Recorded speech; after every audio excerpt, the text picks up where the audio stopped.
The economic union of Russia and China, which the Kremlin propaganda so dreams of, is simply impossible. First of all, because Beijing does not need a competitor like Moscow. This is clearly visible in the development of high-tech industries. Thus, the construction of merchant ships in China turns out to be more than 2 times cheaper than in Russia, despite the fact that Moscow has been trying to carry out import substitution in this industry since 2014. If Beijing wanted to, Russians would have had their production modernized, but instead the St. Petersburg shipyards still use equipment from 1932, and Russian enterprises order ships from China.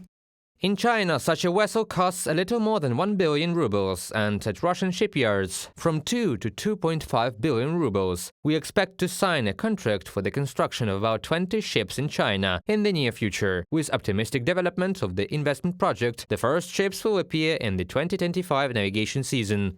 Arkady Bykovsky, head of the Optimax company, in a comment to the Port News Agency.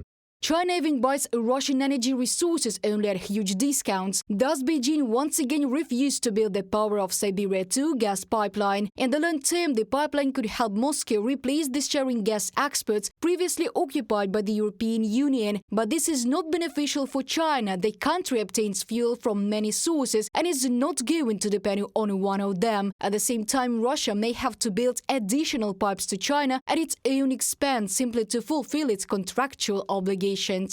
The Chinese are proceeding here from purely commercial considerations, and to build a pipe of the planned capacity it will take from 12 to 15 years. No one knows what will happen to the market and whether gas will be in demand at all after all this time. This is a complete failure of the Kremlin's energy policy. Leaving the European market without an adequate alternative is a manifestation of absolute incompetence.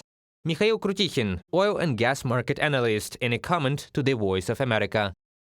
According to experts, China now views Russia solely as a sales market and an instrument of political pressure on the West. But Moscow, due to Putin's policies and full-scale aggression against Ukraine, simply has no choice but to agree to the conditions of the PSC.